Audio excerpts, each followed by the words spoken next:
ధాన్యం కొనుగోలుకు ఇబ్బంది కలగకుండా అవసరమైన గన్ని బ్యాగులను సమకూర్చుకోవాలని రాష్ట్ర పౌర సరఫరాల శాఖ కమిషనర్ అనిల్ కుమార్ అన్నారు. మెదక్ కలెక్టరేట్లో జరిగిన సమీక్షా సమావేశంలో రాష్ట్ర పౌర సరఫరాల శాఖ కమిషనర్ అనిల్ కుమార్ పాల్గొన్నారు. ఈ సందర్భంగా ఆయన మాట్లాడుతూ జిల్లాలో ఖరీఫ్ సీజన్ ధాన్యం కొనుగోలు వివరాలు అడిగి తెలుసుకున్నారు. గన్ని బ్యాగులు, హమాలీల కొరత, ట్రాన్స్పోర్ట్ సమస్య లేకుండా ఎప్పటికప్పుడు సంబంధిత అధికారులు పర్యవేక్షించి తగు చర్యలు తీసుకోవాలని ఆయన సూచించారు. రైస్ మిల్లుల వద్ద ధాన్యం అన్లోడింగ్ సమస్య ఉంటే ప్రత్యామ్నాయ ఏర్పాట్లు చేయాలని, నిజాం షుగర్ ఫ్యాక్టరీ గోదాముల్లో ధాన్యం నిల్వకు చర్యలు తీసుకోవాలని సూచించారు. పరిస్థితులను బట్టి ధాన్యాన్ని ఇతర జిల్లాలకు తరలించాలని ఆయన అన్నారు.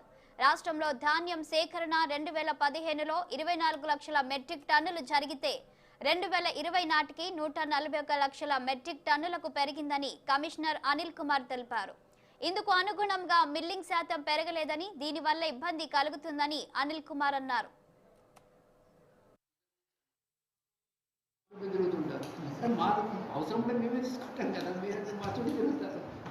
సో అది మీరు చూడండి, ఇక్కడెక్కడ గోడౌన్స్, ఇంటర్మీడియట్ గోడౌన్స్ అవసరం ఉంటే చూడండి. ముఖ్యంగా ప్యాడీ ప్రొక్యూర్మెంట్లు బాగా చేస్తున్నారు. కాకపోతే ఏంటంటే ఫస్ట్ మినిమం మనకు రిక్వైర్మెంట్, ఫస్ట్ అన్నిటికన్నా ముఖ్యం ఏంటంటే gunny bags, first major transportation, అక్కడ హమాలీలు, అన్లోడింగ్, ఈ మూడు మెయిన్. మిగతా అన్నీ ఇంకా ఉంటాయి, అవన్నీ దాంతో పాటు చుట్టూ తిరుగుతుంటాయి. కానీ మెయిన్ మీరు గన్నీ బ్యాగ్స్ అన్నీ పెట్టుకోవాలి. గన్నీ బ్యాగ్స్ ఒక రెగ్యులర్ ఒక ఆఫీసర్ మానిటర్ చేసుకోవాలి, అది ఇంపార్టెంట్.